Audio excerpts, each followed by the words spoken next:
Assalamu alaikum guys.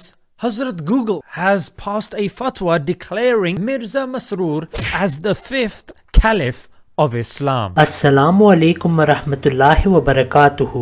Recently we have seen an increase in opposition from the anti-Ahmadis because they have realized that Islam Ahmadiyyat is spreading far and wide while their efforts in opposing us have completely failed. Before responding to this anti-Ahmadi, we present some advice from a Barelvi brother of his. जिनको नहीं पता کہ مرزائیوں کا خلیفہ کون ہے، آپ سب کو بتا رہے ہیں کہ منصور احمد اس کا نام ہے، مرزا منصور احمد. بھائی یہ تو کسی نے بنا کے آپ کے اندر ڈال دی ہے کہ جناب سب مسلمانوں کو پتہ چل جائے کہ جناب مرزائیوں کا خلیفہ یہ ہے. اسلام کا پہلا خلیفہ، موجودہ خلیفہ کون سا ہے؟ تو بھائی سب سے پہلی بات یہ ہے کہ اگر آپ نے کوئی کام کرنا ہے تو اس بات پر کام کریں کہ مسلمانوں کا خلیفہ ہونا چاہیے. اچھا رپورٹ کر لے، کیا ہوگا پھر؟ وہی آپ سے پوچھیں گے کہ آپ کا خلیفہ کون سا ہے. پھر یہ جو موجود آپ کو مسلمانوں کو خلیفہ کون سا ہے، آپ کہیں گے کوئی نہیں. وہ کہیں گے پھر کوئی نہیں، تو جو موجود ہے اس کو رہنے دو. اگر آپ نے کام کرنا ہے تو آپ سارے متحد ہو کے آپ کوئی خلیفہ چنیں. Because they don't have Khilafat, they are forced to mock the Khalifa chosen by Allah and spread lies about the true Islam.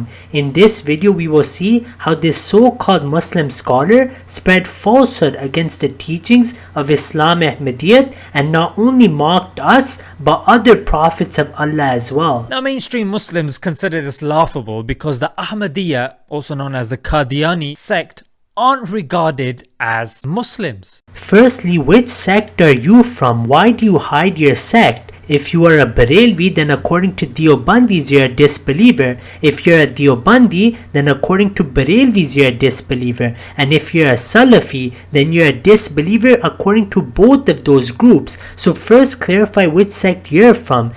As for declaring us disbelievers, this supports the truthfulness of Islam Ahmadiyya. اچھا نوائے وقت انہوں نے مجھے حوالہ دیا، اس وقت میں کہنا چاہتا تھا مگر میرے پاس حوالہ نہیں تھا. اچھا وہ آپ نے دے دیا، میرے ذہن میں یہ تھا. جب جماعت احمدیہ کے خلاف یہ فیصلہ ہوا کہ پاکستان کی نیشنل اسمبلی جس میں تمام فرقوں کے نمائندے موجود ہیں، انہوں نے متفق علیہ طور پر یہ فیصلہ کیا ہے کہ یہ سارے مسلمان اور صرف جماعت احمدیہ دائرہ اسلام سے خارج ہے.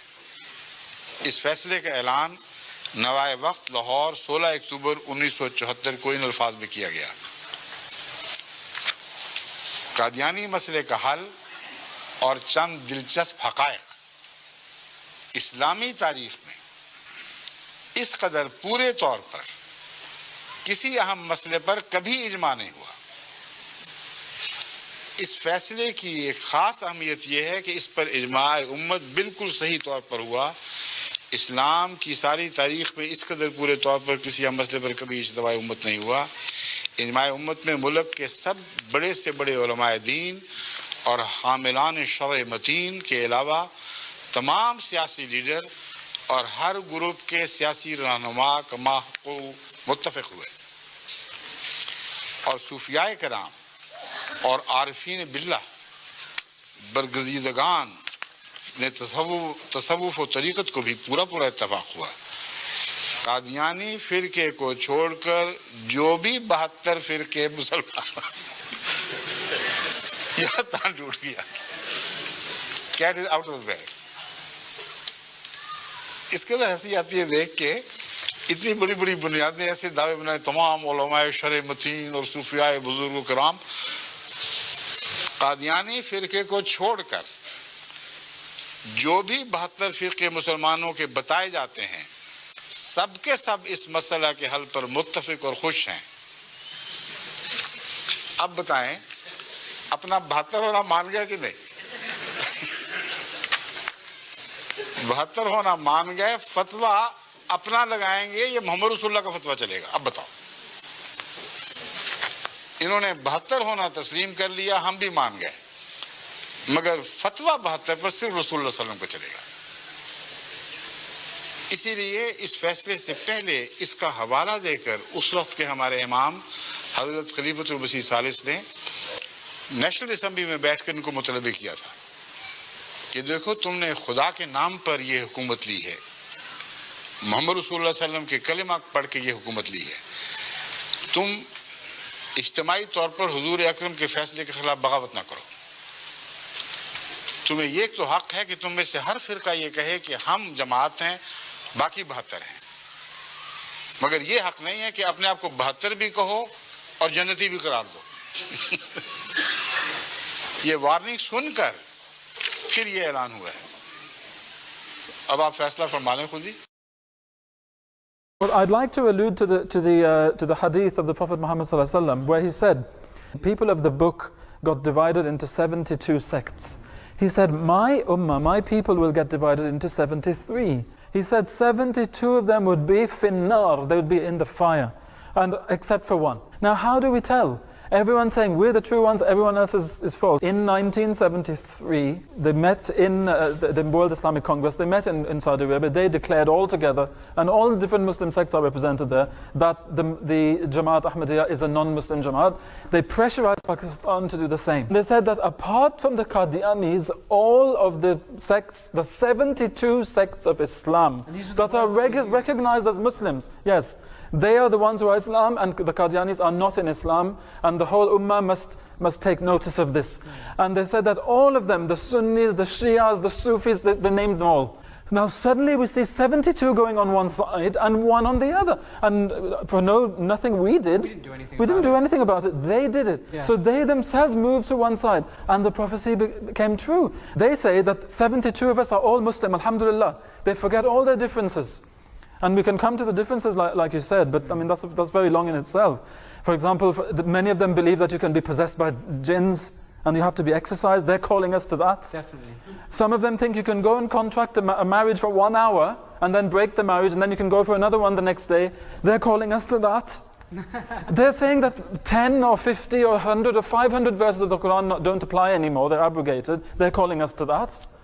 And all kinds of things like the dancing and the music, the worshippers with, whirling dervishes and all that. They're calling us to that. They're saying, all this is Islam. If you come in this, doesn't matter what you do, it's okay. Just don't believe in Mirza Ghulam Ahmad of Qadian. And then you'll be a Muslim. Just believe that Jesus is going to come again, and alhamdulillah, you can do anything you want. Everything else is fine. You can pray on graves, you can do anything you want. But you see, the prophecy came true. Definitely. And so now this is a sign for those who believe in the Prophet Muhammad sallallahu alaihi wasallam. They say all 72 are right, and one is wrong. He said 72 are wrong and one is right. One is right, exactly. So who is right? Alright guys, so Allah has emphatically called Muhammad sallallahu alayhi wasallam as the seal of the prophets in chapter 33 verse number 40. It's quite unfortunate that this person made an entire video opposing Islam Ahmadiyyat, and he doesn't even realize that a person cannot be an Ahmadi Muslim until he believes that the Prophet Muhammad sallallahu alaihi wasallam is the seal of all prophets. Ashhadu Allah ilaha illallah wahdahu la sharika lahu وأشهد أن محمدًا عبده ورسوله. I bear witness that there is none worthy of worship except Allah.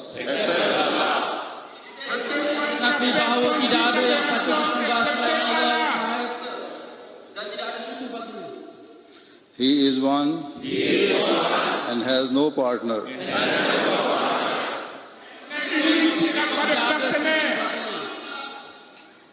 And I bear witness that Muhammad sallallahu alaihi wasallam is his servant and messenger.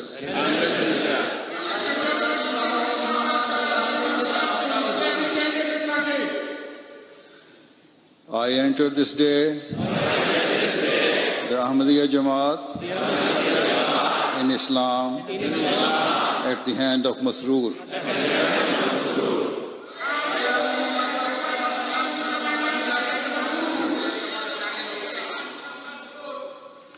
I have firm faith that Hazrat Muhammad Rasulullah sallallahu alayhi wasallam is Khatam al-Nabiyyin, the seal of all the prophets.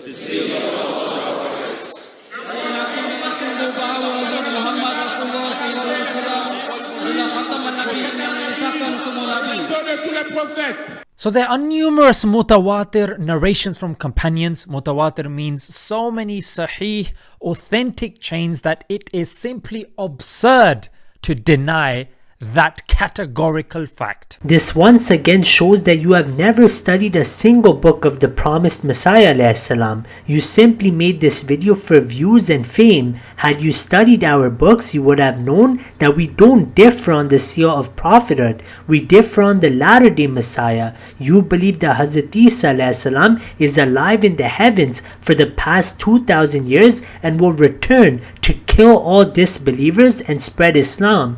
We say that this is against the Quran. According to the Quran, Hazrat Isa alayhi salam has died a natural death, and such force in terms of faith is completely contradictory to the Quran, ahadith, and the character of the Prophet sallallahu alaihi wasallam. Since you're unaware of your own belief, let us hear your own scholar explain to you that you await a prophet. عیسیٰ علیہ السلام نبی ہے, اس میں کوئی شک نہیں کہ عیسیٰ علیہ السلام اللہ کے نبی ہیں, سچے نبی ہیں, اور نبی سے نبوت چھینی نہیں جاتی. تو جب وہ آئیں گے نبی ہی ہوں گے. تو عیسیٰ علیہ السلام امتی بھی ہیں, نبی بھی ہیں. تو عیسیٰ علیہ السلام امتی بھی ہیں, نبی بھی ہیں. عیسیٰ علیہ السلام پر وحی بھی آئے گی, لیکن وحی کا تعلق دین کے کسی مسئلے کے ساتھ نہیں ہوگا. عیسیٰ علیہ السلام پر وحی بھی آئے گی, لیکن وحی کا تعلق دین کے کسی مسئلے کے ساتھ نہیں ہوگا. میں نے اپنے جواب میں دو باتیں کہی تھی. ایک, امام آ گیا ہے, ہم نے پہچان لیا. دوسرا, عیسیٰ علیہ السلام فوت ہو گئے. ٹھیک ہے نا. نبوت کا ذکر نہیں کیا. کیوں نہیں کیا میں آپ کو بتاتا ہوں.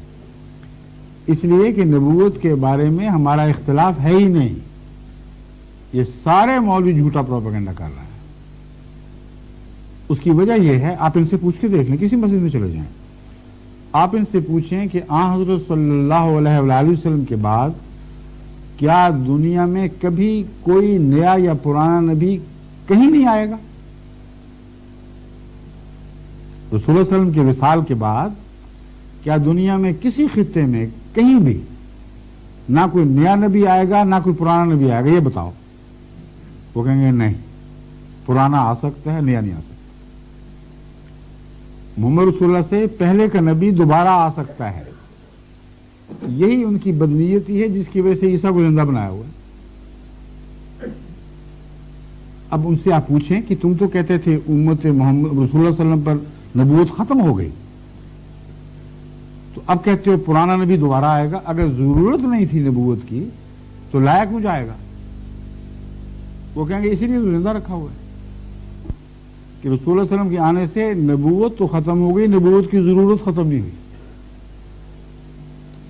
یہ کسی معقول آدمی کو قابل قبول ہے ہی نہیں, کیونکہ اللہ تعالیٰ پر حملہ ہے, اس کی حکمت پر حملہ ہے. کوئی آدمی کہہ دے کہ روٹی کی ضرورت ہے, وہ روٹی کی سپلائی بند. اب یہ بڑا ظلم ہے. روٹی کی ضرورت ہے, سپلائی بند. کہتے نہیں ہم بیک ڈور سے لے آئیں گے, فکر نہ کرو. کوئی معقول بات ہے؟ بس فرق صرف یہ ہے, ہم کہتے ہیں ضرورت ہے, کہتے ہیں یہ بھی کہتے ہیں ضرورت ہے. ہم کہتے ہیں فرنٹ ڈور سے روٹی آئے گی, محمد رسول اللہ کی امت سے وہ پیدا ہوگا جس کو خدا تعالیٰ نبوت کی ضرورت پوری کرنے کے لیے امت محمدیہ میں بھیجے گا. یہ کہتے ہیں فرنٹ ڈور بند ہے, بیک ڈور سے ہوگی. پرانے نبی کو لایا جائے گا اور امت موسوی کے نبی کو امت محمدیہ کا نبی بنایا جائے گا. نبوت کا انکار ہے ہی نہیں. امت موسوی کے نبی کو امت محمدیہ کا نبی بنایا جائے گا. ہم کہتے ہیں امت محمدیہ کے غلام محمد کو امت محمدیہ کا نبی بنایا جائے گا. یہ فرق ہے. اس لیے ختم نبوت والا وہ عقیدہ بالکل جھوٹا پیش کیا جا رہا ہے. آپ اس کی تصدیق کر کے دیکھ لیں, ہر جگہ آپ کو یہی جواب ملے گا. اگر آپ کہیں گے کہ نبوت پرانا نبی بھی نہیں آ سکتا تو آپ کو کہیں گے تم کافر ہو, بھاگو یہاں سے. اور پاکستان میں ہو تو بھاگو نہیں, مار بھی پڑ سکتی ہے. And you have the major commentaries on the Quran that further support this point, like Qurtubi, Ibn Kathir, and the writings of Al-Ghazali. You haven't quoted any reference from their tafasir. Secondly, all of these scholars you just named believed in the second coming of the Messiah and believed that when he comes, he would be a prophet of Allah. And the Ummah is in a consensus that Muhammad sallallahu alaihi wasallam is the final prophet, the final messenger. Firstly, there is no ijma on the finality of prophethood. Majority of the Muslims till today await Hazrat Isa alayhi salam to come as a Nabi, including yourself. Secondly, according to the Barelvis, the Deobandis are disbelievers for denying Khatm Nabuwat, and according to the Deobandis, the Barelvis are disbelievers for denying Khatm Nabuwat. So there is no ijma at all. Every statement you present is of someone who believes that the Messiah will come after the Prophet ﷺ as a Nabi. So our difference is only the identity of that latter-day Messiah. So the founder of this sect is somebody called Mirza Ghulam Ahmad Qadiani. So in his book, he rejects that revelation has stopped with the Prophet Muhammad sallallahu alaihi wasallam. This is a misconception held by many Muslims. They believe that Allah no longer speaks. This is not proven from the Quran or a Hadith, nor from this person's own scholars. In fact, his own scholars like Ibn Taymiyyah gave an entire chapter in Majma' al-Fatawa on the visions of the awliya. I recently showed a video of his own scholar, Sheikh Zubair Ali Zai, saying that Allah can still reveal and will reveal to the latter-day Messiah. So these people also believe that revelation continues. However, that revelation would be in line with the Quran and Sunnah of the Prophet ﷺ. As for ordinary believers, they can also have communion with Allah the Almighty according to the Quran and a Hadith. Let us hear their own scholars expose their falsehood regarding this topic. सवाल किया है कि हज़रत मूसा अलैहिस्सलाम की जो वालदा थी वो पहली उम्मतों में था ना जी मेरे भाई। मैंने कशफ इल्हाम पे मसला 6b दिया है कि अगली उम्मतों में कशफ भी हुआ करता ये आपकी बड़ी अजीब और गरीब सी बात है। क्या ये तो बल्कि मुफ्ती साहब एक दफा बताते हैं कि ऐसे सवाल करके तो मिर्ज़ाई चुप करा देते हैं मुसलमानों को, तो मिर्ज़ाई चुप करा देते हैं मुसलमानों को, तो मिर्ज़ाई चुप करा देते हैं मुसलमानों को कि यार ये पिछली उम्मतों की फजीलत माने अपनी उम्मत में इनकार कर। फिर कहते हैं ये कोई बात है कि पिछली उम्मतों में औरतों पर भी वही आती थी, रसूलुल्लाह की उम्मत में किसी पर वही नहीं आएगी। ये कोई कमाल है? ये तो इनाम ही बंद होगा कि मूसा की माँ को वही आई, मरियम को आई, हुजूर की उम्मत में आई। भाई बता सकते हैं, वरना किसी के पास जवाब नहीं है इन बातों का। वो दलील कर देते हैं कि औरतें पिछली उम्मतों की जो वही आए और हुजूर की उम्मत को वही ना आए। क्या जवाब है मौलवियों के पास? यही बात इन्होंने ख्वाजा नाज़मुद्दीन से की थी, बेचारे शर्मिंदा हो। तहरीक खत्म में वो चल रही थी, ये मिले जाकर इन्होंने कहा ख्वाजा साहब दरूद शरीफ पढ़ेगा। उन्होंने पढ़ा, कहने लगे करें कर दें। ऐ अल्लाह मोहम्मद और उनकी आल पर रहमत कर जिस तरह तूने इब्राहिम और उनकी आल पर की। कहने लगे क्या इब्राहिम और उसकी आल पर रहमत की थी? कहा नबी बनाए थे। उन्होंने कहा अगर इस उम्मत में बन नहीं नबी दुआ क्यों करते हो कि इब्राहिम की आल पर जो रहमत की थी वो जब हजूर की आल पर होनी ही नहीं तो मांगते हो क्यों? जवाब ही नहीं आया। ख्वाजा साहब बेचारे चुप हो गए। और ये जो करते हैं ना, ताहिर कादरी साहब कराते हैं खत्म या देवबंदी, मैं एक कादियानी को बुला दूंगा, अगर ये जवाब देगा मेरा यहाँ का इनके पल्ले कुछ नहीं। ईसा अलैहिस्सलाम पर वही भी आएगी, लेकिन वही का ताल्लुक दीन के किसी मसले के साथ नहीं होगा। Yeah, and he goes on to say that whoever believes such is from the religion of Shaitan and will be led to the hellfire. The problem is in opposing Islam Ahmadiyyat, you leave the Quran, a Hadith and your own scholars. Your own scholars from every sect believe that Allah still speaks. For example, recently before Khalid Mahmood Saib passed away in the UK, who is a leader of Deobandis, he openly said that Allah still speaks. The Barelvis also promote this belief and believe in the awliya. Even his own spiritual father, Sheikh Albani, speaks against his false idea. He made it clear that Hazrat Umar radiallahu anh did get ilham, which is why he was called a muhaddith. Not only is he speaking against the true Islam Ahmadiyyat, he is also speaking against his own scholars. As for a religion that claims that Allah no longer speaks, then yes, such a religion is satanic. But Islam does not say this. Many verses of the Quran and countless of ahadith make it clear that Allah will always speak. In fact, the Quran in Surah Al-Araf says that the quality of Allah is that He speaks to His people.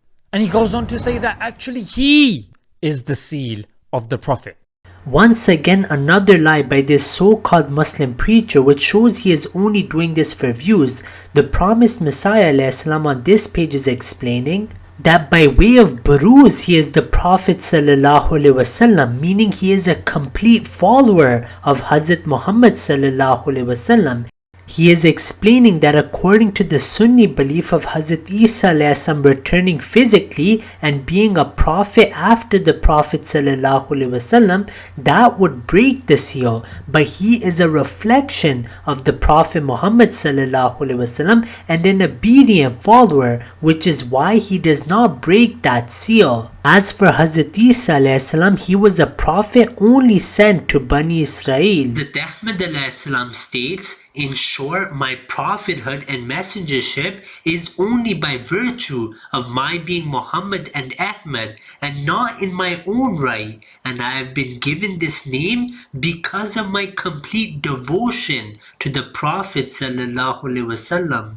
He then states, it is written in some traditions about the Imam Mahdi that he shall be from me. This is a very subtle hint that he will derive his spiritual existence from the Prophet ﷺ and will be a reflection of his spirit. No Ahmadi Muslim believes that the promised Messiah ﷺ is the seal of all prophets, nor did he ever claim this. In another place where he's talking about him being a prophet, he also mentions that he is the Messiah as well. Yes, Alhamdulillah, Hazrat Ahmad ﷺ is the latter-day Messiah. Sadly, you believe Hazrat Isa ﷺ has been alive in the heavens for the past 2000 years, which contradicts the Quran, Ahadith, and the Ijma of the Sahaba. And then comparing himself to Muhammad sallallahu alaihi wasallam, may peace, mercy and blessings of Allah be upon him, he goes on to say, the moon went into eclipse for him.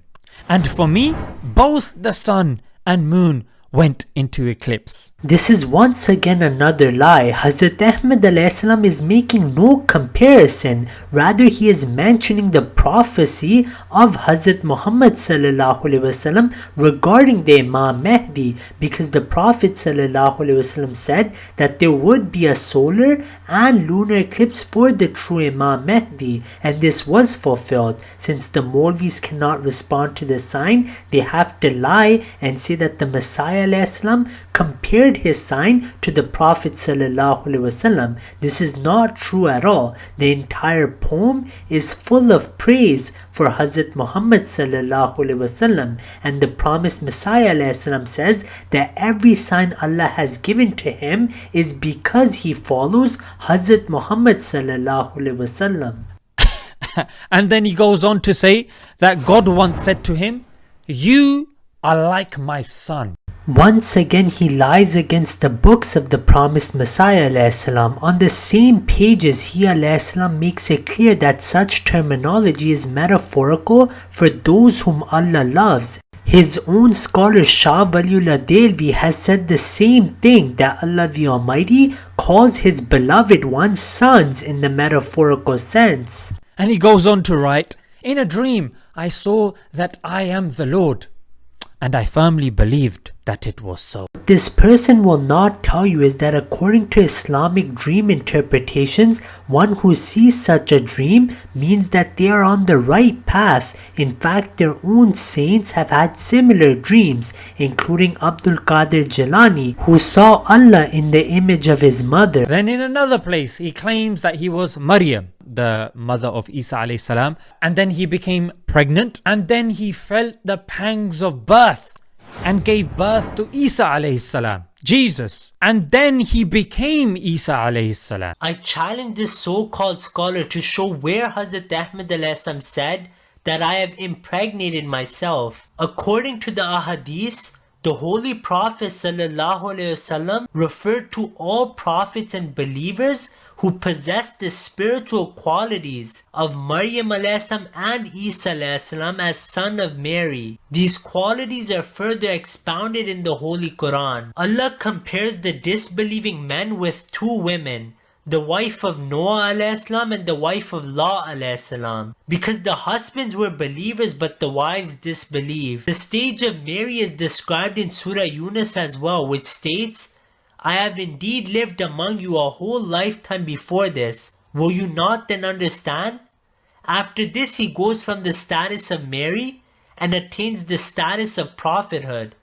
During both times he is free from Satan. Just as Surah Tahrim shows that Mary became pregnant after reaching the highest point of chastity and purity, and from her being pregnant came Isa alayhi salam as a prophet of God, in the same way Hazrat Ahmad alayhi salam was in the state of Mary initially and then went through a metaphorical pregnancy, meaning he evolved and was raised to the status of Isa alayhi salam. This only means that the person would move on to attaining the qualities of Hazrat Isa alayhi salam. And this is what Hazrat Ahmad alayhi salam has said in the same book. He said the pregnancy here refers to one who carries the attributes of Isa alayhi salam. In fact, Muhammad Hussain Batalvi and Sanaullah Amritsi accepted this concept before the claim of Ahmad alayhi salam, as they praised Barahin-e Ahmadiyya. The Quran even mentions that this blowing of the spirit would be into a male rather than a female. Where it mentions Maryam alayhi salam alone,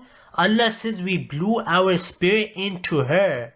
But in the verse of Surah Tahrim, it mentions we blew our spirit into him. Once in Masjid Aqsa, there was a question-answer session with Hazrat Mirza Tahir Ahmad Rahmullah Ta'ala alayh before he became the Khalifa. A group came from Karachi of around 600 people, including around 300 non-Ahmadis. Amir Sahib told Hazur to do a question-answer session. The group agreed to all of his answers. However, one Maulvi was really upset at this. He was waiting for his turn and finally got up. He said, "You answered questions, but I also have questions." I asked, when Mirza Sahib went through the condition of Maryam, what went through his stomach, and would he go through menstruation? If he did, what would he do?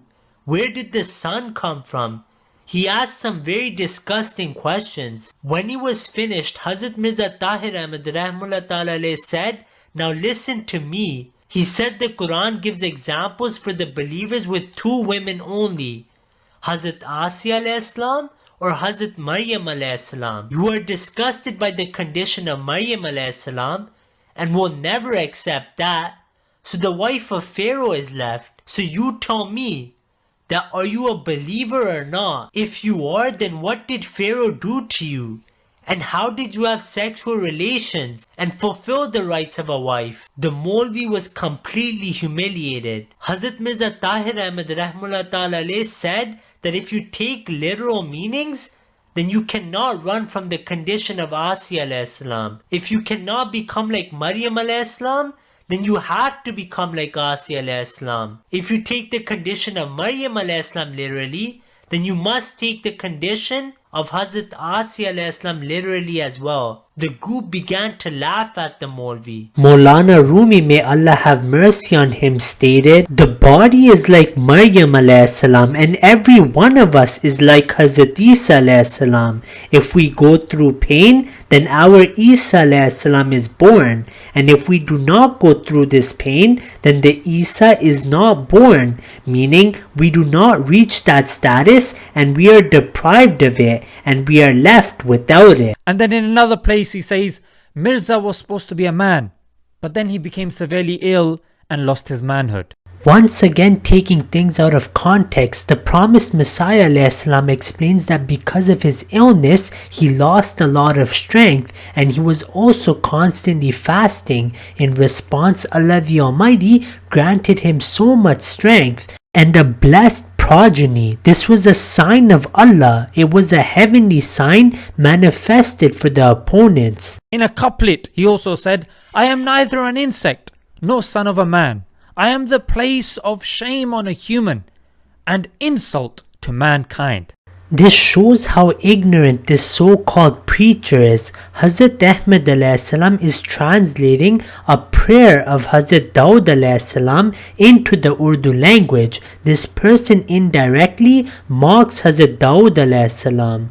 Regarding this couplet, Hazrat Mirza Masroor Ahmad, may Allah strengthen his hands, who is the Caliph of Islam, stated that the non-Ahmadis object to a description the promised Messiah ﷺ once used for himself, Girme Khaki, the worm of the earth. They also cite the words Bashar ki jaye nafrat, a target of hate for man, and Insano ki aar, who people hate, and say, how can such a one be the promised Messiah who considers himself to be so low? However, these are words that were used by the promised Messiah ﷺ for himself in his humility.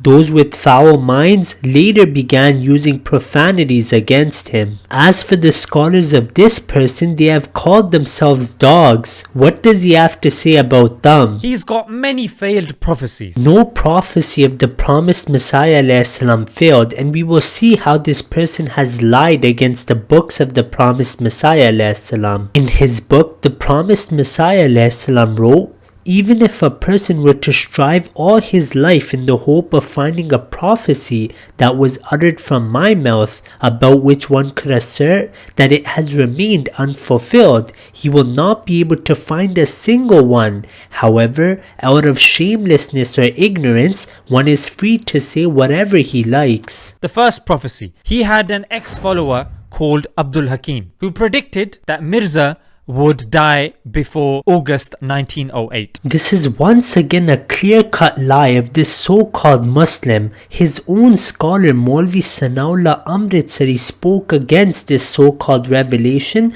of Abdul Hakim Patiala. The promised Messiah ﷺ had him removed from the community because he was going around claiming that one does not have to accept the Prophet ﷺ. Now what happened was the apostate made a claim that the promised Messiah ﷺ would pass away on August 4, 1908. In response, the promised Messiah ﷺ wrote in Chashma-e-Marifat, page 322, that Allah the Almighty conveyed to me that He Himself, meaning Abdul Hakim, would be cast into torment, and Allah will annihilate him, and I shall remain secure from his mischief.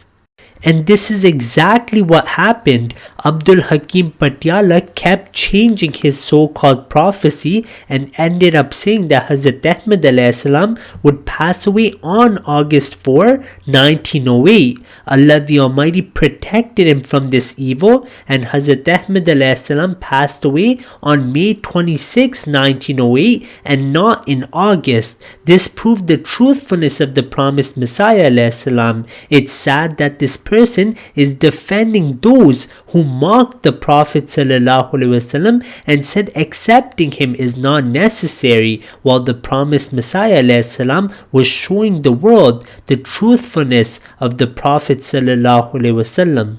In fact, his own scholar Maulvi Sanaullah Amritsari had to accept this, that Abdul Hakim Patiala, the apostate, continued to change his so-called prophecy, which is why this cannot be used against the Ahmadiyya Muslim Number two, community. Mirza challenged a scholar by the name of Sheikh Sanaullah Amritsari. And he made a prayer and he said, whoever is wrong, may he die, but may he be afflicted with a plague, cholera, or something similarly painful, and then may he be punished and die in the lifetime of the other. You once again lie about the history. No such event took place. Sanaullah was afraid of the promised Messiah ﷺ and denied the challenge. You will see from his own books that he was unable to face the promised Messiah ﷺ and was humiliated in the end. Hazrat Ahmad ﷺ was much older than Sanaullah, who was a young man. This shows the strong faith of the promised Messiah ﷺ, that despite being over the age of 70, he challenged a young cleric and said that if you call me a liar, then accept my challenge and you will be destroyed. Hazrat Ahmad ﷺ said that in this case, the liar would die in the lifetime of the truthful. Sanaullah decided to present thousands of excuses. When Hazrat Ahmad alayhi salam challenged him, Sanaullah replied, "Since this humble one is not in actuality or like yourself a prophet, messenger, the son of God, or claim to be receiving revelation, therefore I dare not to accept such a challenge." Then after being pressured, he said, referring to Ahmadi Muslims, "Mirzais, if you are truthful, then come and bring your people with you, and bring the man," meaning the promised Messiah alayhi salam, "who has invited me for a mubahala in his book Anjam-e Atam." Now a response came from the Ahmadiyya Muslim community on the 14th of April 1907, which stated, "I give the good news to Maulvi Sanaullah that Mirza Sahib has accepted his challenge of Mubahala. Undoubtedly, you swear that this man, Mirza Sahib, is false in his claim, and then openly state that if I am false in this claim, then may the curse of Allah be upon those who lie." The verse of the Holy Quran upon which the foundation of Mubahala is set only states that both parties should say, "May the curse of Allah be upon those who lie." Now when Sanaullah heard that the promised Messiah ﷺ is ready to accept the challenge, he once again fell into fear, because he saw that any of his scholars who dared oppose the Messiah were humiliated and died as a result of their mubahala with the promised Messiah ﷺ. Now out of his fear he said, "I did not invite you to a mubahala. I only expressed my intent to make a sworn statement. However, you call this a mubahala, whereas a mubahala is when both parties swear against each other. I have only agreed to take an oath, not to engage in a mubahala. A sworn statement is something else, and a mubahala is something else." He even lies against his own scholar Maulvi Sanaullah, who made it clear that he cannot do a mubahala with the promised Messiah alayhi salam. Hazrat Ahmad alayhi salam then challenged Sanaullah and said, "In the end, we request Maulvi Sahib to publish this statement in his newspaper and write whatever he so wishes below it. The verdict is now in Allah's hand." Maulvi Sanaullah was now terrified, and why wouldn't he be? He saw the other mullahs who tried to oppose the promised Messiah ﷺ and realized that they have all perished. He was too scared to accept the challenge. Instead of accepting this and publishing it in his newspaper, he replied with 6 points. These points included that his approval for the words of this prayer was not sought and that it was not published with his approval. He then said that Hazrat Ahmad ﷺ's words cannot be considered a final decision. His third point was that his opposition is with Hazrat Ahmad ﷺ, and that if he ﷺ died, how would his death be a sign for others? His fourth point was that messengers do not pray for anyone's destruction, so why should Hazur ﷺ, which is obviously false. His fifth point was that according to him, Allah grants the false liars longer lives, and sixthly, that the statement of Hazrat Ahmad ﷺ was not acceptable to him nor to anyone wise. Now Sanaullah denied the entire challenge and rejected it. He then said, despite being a true prophet, the Prophet Muhammad ﷺ passed away before Musaylima Kazab, and even though Musaylima was a liar, he died after the truthful one. He then said, show such a sign from which we can take a lesson. If we die, what shall we see, and what guidance shall we receive? Sanaullah did not accept this challenge and was too afraid of Hazrat Ahmad ﷺ. The prayer though did not take place. Well, the Shaykh had a lovely life for an additional 40 years. This is once again another lie. If he believes that Sheikh Sanaullah had a lovely life, then I challenge him to pray to Allah that he has a similar ending to Sanaullah. It is narrated that in August 1947, there was a mini doomsday in Amritsar, and the death-afflicting storm of rioting completely enfolded the residence of Sanaullah Amritsari, and his only son was cruelly slaughtered in front of his own eyes, and his heart shred into pieces. He was looted and lost all of his so-called work for Islam, which was burned, and today no one quotes him except if it's to mock the Messiah and Imam Mahdi, and this violent grief of his remained with him till he died, and these two incidents were the reason he passed away. His death was sudden, because of the grief of losing his son and all of his so-called work for Islam. According to this preacher, this is a lovely life. May Allah protect us from such an end. As for the promised Messiah ﷺ, 100 years after he has passed away, all these mullahs can think of is the success of his community. The third prophecy was that Mirza prophesied that he would get married to a girl called Muhammadi Begum. In fact, he said that their nikah has been done in the heavens. The father of the girl wasn't buying any of this and rejected Mirza and gave her to some soldier. Let us see the reality behind this fulfilled prophecy. I will share a clip from a video I made exposing this person's friend named Muhammad Hijab. Muhammad Hijab made a big mistake by raising allegations on this prophecy, which was fulfilled. In fact, Muhammad Hussain Batalvi, one of the worst opponents of the promised Messiah and leading Ahle Hadith scholar of India from that time, admit that the prophecy was fulfilled. However, he made the excuse that it was due to astrology. Secondly, the own family of Muhammadi Begum, about whom the prophecy was made, witnessed the truth of it and accepted the true Islam. The members include the son of Sultan Muhammad and Muhammadi Begum, Mirza Muhammad Ishaq, 3 sisters of Muhammadi Begum, a son-in-law of Ahmed Beg, the grandson of Ahmed Beg, a son and a daughter of Mirza Nizamuddin, and Mirza Mahmud Beg, the head of this family. Hundreds of other members from her family are Ahmadi today. Imagine someone makes such a prophecy about your family. Would you ever accept that man? No one would, unless they witness that the prophecy was fulfilled word for word.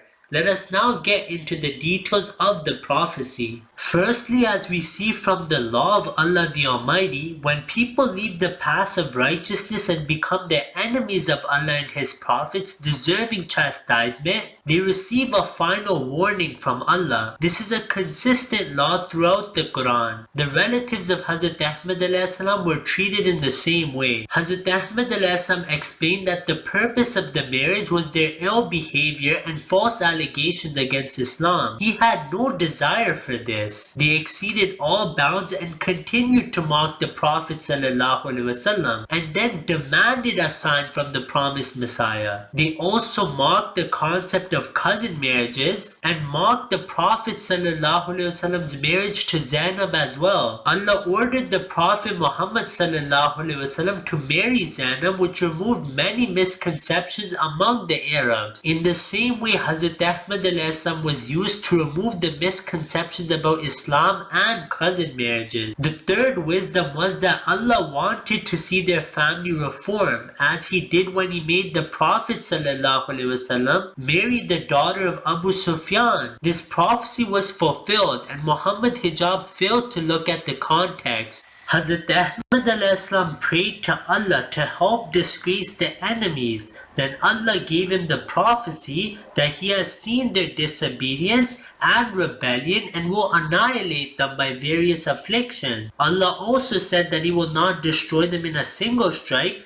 rather gradually, so that they return and become those who repent. The door of repentance was open, and this is what the promised Messiah mentioned every time he had stated this prophecy. The prophecy was that if Ahmed Beg refuses to marry his daughter to Hazrat Ahmed alayhi salam, he would die within 3 years if he gets his daughter married to someone else. The second part of the prophecy was that the person she marries would die within 2.5 years, and because of his death, Muhammadi Begum would marry the promised Messiah alayhi salam. Allah explained that this marriage would only happen if the husband dies, meaning if he does not repent. The prophecies all show that the door to repentance was open. Allah said that the door of repentance is open to such an extent that even if the grandmother turns to Allah, they would be saved. As per the prophecy, Ahmed Beg died within 5 months and 24 days. Why did Muhammad Hijab not mention this fulfilled prophecy? This caused great fear in the hearts of the family, and Sultan Muhammad was next, so he feared Allah and repented. Even in the prophecy mentioned by Muhammad Hijab, Allah does say that others would turn to the truth and Allah would have mercy. The marriage was taqdeer mu'allaq, except if the husband did not completely repent. This is what the Messiah stated himself. Sultan Muhammad repented and the punishment was removed from him. In his book Anjam-e Atam, Hazrat Ahmad alayhi salam challenged all opponents that if you believe the prophecy failed, go and ask Sultan Muhammad to make an oath that he rejects Islam, and if he does so, he will perish. Muhammad Hijab is ignoring the historical facts. In fact, his Maulvis of that time would go to Mirza Sultan Muhammad and beg him to make a statement against the Messiah. They even bribed him with money. In fact, over 100,000 rupees were promised to him if he would make such a statement. However, he repented and remained silent and did not dare to speak against Islam or the promised Messiah alayhi salam. One of the prophecies also mentions that only one person would end up dying, meaning the other would repent. It also mentions that dogs will remain barking and raise allegations despite the fulfillment. Since Sultan Muhammad repented and did not go against his repentance, Allah removed the punishment and turned to them with mercy. Since he didn't die and they repented, there was no purpose of the marriage and it was averted. Mirza Sultan Muhammad, about whose wife the prophecy was made, stated, "Dear brother, I have received your request and I am grateful that you have remembered me. I consider that the late respected Mirza Sahib, and still do, to be a holy man and a servant of Islam and of noble character." He also said that he has more faith in the promised Messiah ﷺ than the other members of the community. Once again, Muhammad Hijab should look at the prophecy of Hazrat Yunus ﷺ mentioned in the Quran. He prophesied that his people would be destroyed with no condition. However, when he left them, they turned to Allah and repented, and Allah turned to them with mercy and did not punish them. I'm just going to end with a few just logical common sense things that makes him very distinct from the 124,000 prophets that have come before him. Now focus on how this so-called Muslim preacher doesn't quote a single verse of the Quran or any hadith to justify his position. All of these allegations are completely baseless, and he got them from a Deobandi scholar named Mumtazul Haq, who has been exposed many times. It seems as if this person may also be a Deobandi but is hiding his identity. If that is the case, then according to him, his own friends Muhammad Hijab and Ali Dawa are disbelievers. And if he is not a Deobandi, then he is using the sources of those who declare him a disbeliever. This shows his condition. You notice, guys, that any prophet that you guys can name right now has a single barrel name. Adam, Idris, Nuh, Hud, Saleh. But look at this individual. He has a compound name.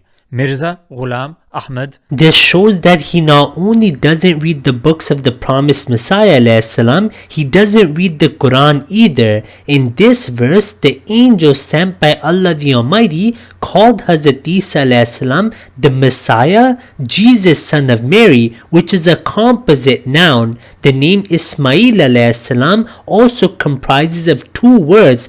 So according to him, Hazrat Isa alayhi salam and Hazrat Ismail alayhi salam are false prophets, God forbid. Secondly, his criteria cannot be proven from any verse of the Quran nor any authentic hadith. Number 2, the prophets didn't write any books. They were given books. Once again, this person has not studied his own books. Not every single prophet came with a book from Allah the Almighty, nor was every prophet illiterate. The Prophet ﷺ had this special quality in him. This was not present in all the prophets. His own commentaries say that his condition was different to Hazrat Musa ﷺ, Hazrat Isa ﷺ, and Hazrat Dawood ﷺ. This is his own commentary that Hazrat Musa alayhi salam, Hazrat Isa alayhi salam, and Hazrat Dawood alayhi salam were not ummi like the Prophet sallallahu alaihi wasallam,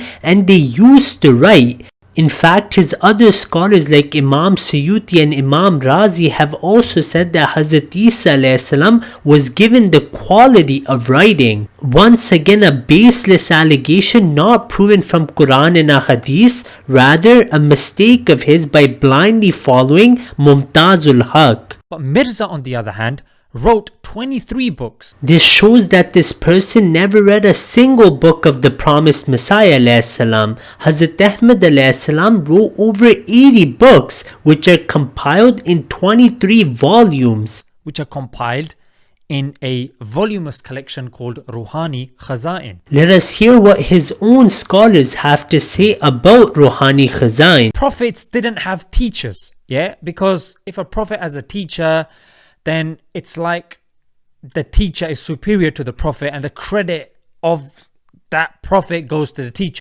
Once again, not proven by the Quran. Yes, the divine knowledge given to the prophets is from Allah and they do not have teachers in this regard. However, his own books agree that some prophets did have teachers. It seems as if this person really hates Hazrat Ismail alayhi salam. This Maulvi has lied against the Quran and the Ahadith. The Prophet Muhammad sallallahu alaihi wasallam made it clear, and this is narrated in Sahih Bukhari, that Hazrat Ismail alayhi salam did learn Arabic from the people. Perhaps this Maulvi does not accept Sahih Bukhari. In fact, he was revising for an exam. It's called the Mukhtari exam. Yeah, it's like a clerical exam to be employed. He failed that. What the anti-Ahmadi fails to mention is that the promised Messiah ﷺ was not studying for these exams. Rather, he was spending day and night defending Islam and the Prophet Muhammad ﷺ, and all of his interest was to defend the religion of Allah. The Prophet Muhammad ﷺ himself said in authentic ahadith that in terms of worldly knowledge, the people are more knowledgeable than him. And number 4, we know angels, yeah? Jibreel, Mikael, Israel. Once again, this person proves he doesn't study Islam. He only does this for views. There is no angel named Israel. Israfil. But Mirza's angels were different, yeah? In fact, even their names are rather odd, yeah? Let me tell you about 2 that stood out to me. The first one, Tichi. This once again shows that he never read the books of the promised Messiah ﷺ and is simply blindly following allegations. The Christians do the same with the Quran and Ahadith, which is why many of them have not accepted Islam. There is no angel named Tichi. The promised Messiah ﷺ never gave any angel this name. He saw a man in a dream who looked like an angel and thought he was an angel. He ﷺ never said for certain that this was an angel. During that time, there was a difficulty that the promised Messiah ﷺ was facing, and the person responded that this was his name. The Maulvis lie and say Tichi out of disrespect and mock the signs of Allah, when in reality this word Teachi means a person who comes at the right time in the Punjabi language, and this is said on the very same page. If Allah tells the Prophet help is coming at its time, where is the allegation? This person believes an angel was slapped and became blind, and also believes that the angels had problems like Harut and Marut. We are not interested in discussing this now, but their books are full of blasphemy. According to the flawed logic of this mullah, Hazrat Nuh alayhi salam is also a false prophet because Hazrat Nuh alayhi salam built an ark while other prophets did not. The other one came in the form of a British man and called himself Darshani. This is once again a lie and is not mentioned anywhere in Tazkirah. The angels are so numerous that according to the Holy Quran, for each person there are 2 angels looking after him and also keeping account of him. So you can imagine the number of angels if you consider how vast the universe is and the possibilities of life elsewhere and so on. So it's impossible to give a particular name to each angel. So how can I tell you this was that angel? Only a name is given to that angel. And if somebody asks which is that angel, he has not seen any angel. How can we point out to that some angel, it is that angel? It's a very stupid question therefore.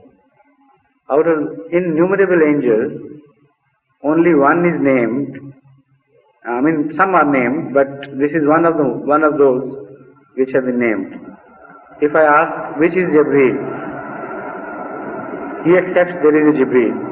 Can you point out to me that is Jibreel? What is the answer to this question? Which is Israel? It's stupid. It is a stupid question to identify a certain angel. So Tichi is a word which may mean which comes on time. Tichi is also a Punjabi expression. So angels are known by attributes in fact, and the names given to them are attributive names. So Tichi could as well be the name of an angel who appears in time, perhaps to punish the enemies. When their time reaches, that angel arrives. So that angel they have often witnessed already, the opponents of Ahmadiyyat. Right at the moment when they thought they had become victorious, angels descended from heaven and they destroyed their scheme and frustrated their hopes, and all the tables were turned against them. This has happened so many times before that you can't keep count of it. Individually in various regions and areas and in waves, for instance, there are waves of hostility towards Ahmadiyyat and they come after a certain period. Every time some angels descended and frustrated the plans of the enemy. So those who come on time, their organizer angel could have been called Tichi. Like we guess that Jibreel is the head of the department of sending revelations. So whenever angels descend, they are under the command of Jibreel. So Israel, according to us, is not one single angel. He is only a symbol for death. And under him, there is the entire system of death-creating agents and causatives, which are governed by a host of angels, of which Allah, except for Allah, nobody knows. So this is exactly the claim of Allah. In the Holy Quran it says that none knows about the number of hosts of angels except Allah. Allah's hosts, that is angels, except Allah. So the answer should be just a matter-of-fact answer. Try to make him understand that these things are not to be mocked at. Because if the word Tichi is strange to you, so the word Jibreel is strange to a Japanese or a Korean or any other person who is not known to Islamic terminology. So he will have as much right to laugh at these things and dub them as hocus pocus if you are doing it just for the addition of one name. Now this person has spread a lot of falsehood regarding Islam Ahmadiyyat, and we leave it to Allah the Almighty. These people do not realize that they are mocking the latter-day Messiah and Mahdi. His video is already at thousands of views, but these views will not save him on the Day of Judgment. However, we should try to comment on his video with this video link so it reaches the innocent Muslims who have been deceived. It's also sad to see the character of these so-called Muslims. They ruin the name of Islam and contradict the Quran and Hadith. May Allah guide them. Ameen.